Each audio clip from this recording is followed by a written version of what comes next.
Hello dear friends, I am Professor D.M. Dharmadikari. I welcome all of you for today's session. आइए friends, आज के session में जानते हैं how to draw ellipse by arcs of circle method. Suppose आपको examination में question है that draw the ellipse by using arcs of circle method if major axis of the ellipse is 110 mm long and minor axis is 70 mm long. Also draw tangent and normal to the ellipse at a distance of 25 mm above the major axis. तो आइए आज के इस session में जान लेते हैं ये प्रॉब्लम कैसा सॉल्व करते हैं by the method of concentric circles. सबसे पहले आपको जो दिया है मेजर एक्सिस दिया है, its name is suppose A B 110 mm long and minor axis suppose its name is C D, उसका जो लेंथ है वो 70 mm लॉन्ग है। अब हम लोगों को नॉर्मल एंड टेंजेंट दोनों भी निकालना है, टेंजेंट एंड नॉर्मल, और ये प्रॉब्लम सॉल्व करना है arcs of circle method. Arcs of circle method से हम लोग देखेंगे ये प्रॉब्लम कैसे सॉल्व करता है। तो उसके लिए सबसे पहले मेजर एक्सिस मार्क करेंगे 110 mm लॉन्ग, एक हॉरिजॉन्टल लाइन निकालेंगे।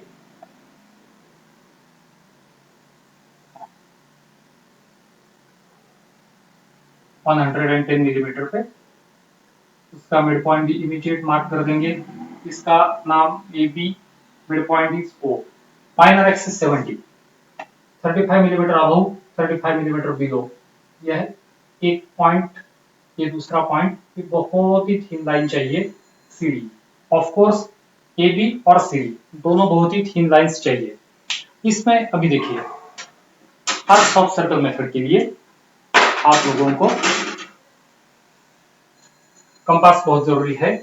कंपास में सबसे पहले मेजर एक्सिस जितना डिस्टेंस लीजिए ए ओ, कंपास रखिए ए पर, कंपास रखिए सी पर, लेफ्ट साइड में एक, राइट साइड में एक, ऐसे दो पॉइंट्स मार्क कीजिए जिनको बोलते हैं फोसाई। फोसाई यानी फोकस का प्लूरल, F1 F2। बाद में F1 के राइट साइड में कुछ पॉइंट्स आपको मार्क करना है। इट इज नॉट नेसेसरी कि ये पॉइंट्स इक्विडिस्टेंट होना चाहिए, नहीं रहे तो भी चलता है। इलिप्स की क्वालिटी के ऊपर उसका कुछ भी इफेक्ट नहीं होता। तो मैं पॉइंट मार्क करता हूं, सपोज 1, 2 एंड 3। ये 3 पॉइंट मैंने मार्क कर दिए। उसके बाद देखिए आपको कंपास में डिस्टेंस लेना है ए से लेकर 1 तक।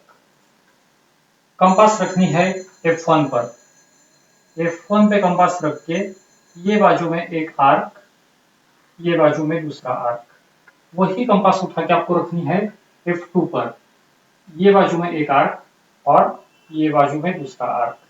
ऐसे आर्क 4 आपको मिल जाएंगे। बाद में डिस्टेंस आपको लेना है A2 जितना। कंपास वापस रखनी है F1 पर, यहाँ पे एक आर्क, यहाँ पे एक arc. Same thing you will repeat by keeping the compass on F2 और 4 आर्क मिल गए। बाद में आपको डिस्टेंस लेना है कंपास में इक्वल टू A3। कंपास रखनी है F1 पर, F1 पर कंपास रखिए आप, और 2 आर्क ये बाजू में और 2 आर्क ये बाजू में मार्क करेंगे। और एक बात, आपने अगर AO जितना डिस्टेंस लिया कंपास में तो देखिए आपको क्या मिलता है। AO जितना डिस्टेंस लेके F1 पे अगर मार्क किया तो आपको मिलता है accurately point C and point D। बाद में अब आपको डिस्टेंस लेना है, मेजर करना है B से लेके। आप मेजर करेंगे B से लेकर 1 तक, B से लेकर 1 तक। आप रखेंगे कंपास F2 पर, F2 के पे रख के पहले स्टेट में जो दोनों आर्क आपने निकाले थे वो आप कट करेंगे। सिमिलरली आप F1 पे रख के जो दोनों प्रीवियस आर्क थे वो भी कट करेंगे। बाद में आप डिस्टेंस लेंगे बी से लेके 2 तक, बी से लेके 2 तक कंपास रखेंगे F2 पर। 2 नंबर पे जो आर्क आपने निकाले थे वो आप कट करेंगे। बाद में F1 पे रख के ये वाली बाजू में जो सेकंड नंबर का आर्क आपने निकाला था इसको आप कट करेंगे। बाद में आप कंपास रखेंगे F3 पर, B3 डिस्टेंस लेंगे, कंपास F2 पर, ये वाला थर्ड आर्क, ये वाला थर्ड, F1 पे रख के ये एक और ये एक, ऐसे आर्क्स कट हो गए हैं। तो ये जो आर्क्स थे, कुछ आर्क अगर जरूरत पड़ी तो एक्सटेंड भी कर लो।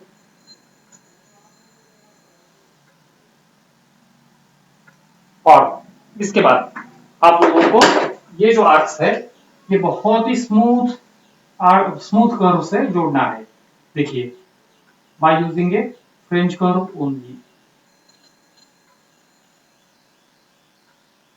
ये हो गया पहला।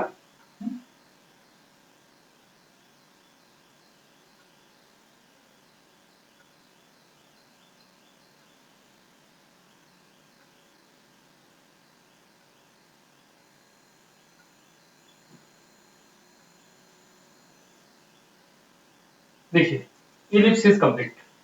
अभी हम लोगों को निकालना है tangent and normal to it at a distance of 25 millimetre above the normal axis. ये तो नॉर्मल एक्सिस है, इसके ऊपर 25 मिलीमीटर आप मेजर करके लीजिए। तो 25 मिलीमीटर हमने समझो मेजर कर दिया। यहाँ पे एक बहुत ही थीन लाइन आपको निकालनी है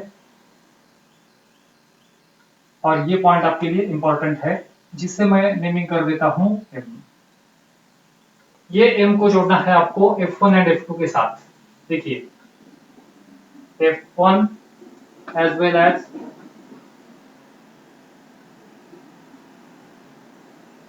F2, इसके साथ मैंने इसको जोड़ दिया। अब आपको मेजर करना है ये एंगल F1M F2, ये मेजर करना है। ये मेजर करने के लिए आप लोगों को सेट स्क्वायर लेना जरूरी है।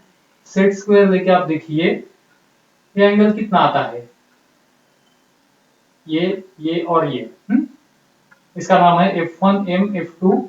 ये एंगल अप्रोक्सीमेटली यहाँ पे मुझे दिखाई दे रहा है 75।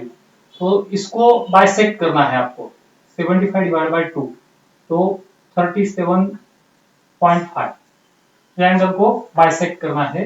बाइसेक्ट करके आपको जोड़ना है इसको M के साथ और वही लाइन आपको एक्सटेंड करनी है। देखिए इस प्रकार। तो ये लाइन हो गई नॉर्मल टू द इलिप्स। इसको मैं NS ऐसा नाम देता हूं। अब ये NS को आपको एक लाइन निकालनी है perfectly at 90 degree, perfectly at 90 degree. तो उसके लिए 90 डिग्री मैच करेंगे इधर, यहाँ पे एक पॉइंट, यहाँ पे एक पॉइंट। अब ये जो दोनों पॉइंट्स है ये डार्क ज्वाइन करेंगे एक दूसरे के साथ। इसको मैं नाम देता हूं TP। तो देखिए ये TP जो है ये हो गए tangent to the ellipse at a point 25 millimetre above the major axis, and NS ये जो लाइन है it is normal to the ellipse above 25 millimetre at point N। तो फ्रेंड्स ये मेथड बहुत ही सिंपल है, आपको सिर्फ कंपास अच्छे ढंग का होना चाहिए। दूसरी बात, ये लेक्चर के मैं होप्स करता हूं कि ये मेथड आपको बहुत अच्छे ढंग से समझ में आ गई है। अभी मैं हमेशा की तरह आपको एक सवाल पूछूंगा जिसका जवाब आपको देना है। करेक्ट आंसर देने वाले स्टूडेंट के लिए मैं एक प्राइज दे दूंगा। वो मेरा सवाल ऐसा है कि if you have to draw the ellipse by taking length of major axis of the ellipse as suppose 110 millimeter and distance between foci of the ellipse is 80 millimeter long। ये कंडीशन में आपको माइनर एक्सिस की length नहीं दी है, तो अगर आपको ellipse निकालना है तो कैसे निकालेंगे? By using arcs of circle method. तो आपको ये डाटा लेकर इलिप्स निकालना है। उसके आगे also draw normal and tangent to the ellipse at 28 millimetre above the major axis. ये प्रॉब्लम आपको सॉल्व करना है। मुझे आपको सिर्फ बताना है कि माइनर एक्सिस की लेंथ ये इलिप्स के लिए कितनी आएगी, और इसका आंसर मुझे सिर्फ और सिर्फ मेरे मेल आईडी पर ही देना है। और जिसका आंसर करेक्ट आएगा, अच्छे ढंग से जो सॉल्व करेगा, उसको मेरी तरफ से प्राइज मिल जाएगा। उसके लिए सिर्फ 2 कंडीशन आपको मालूम है। मेरा चैनल सब्सक्राइब करना पड़ेगा और दूसरा कमेंट बॉक्स में कुछ तो कमेंट करना है। तो आज के लिए इतना ही। Thank you very much.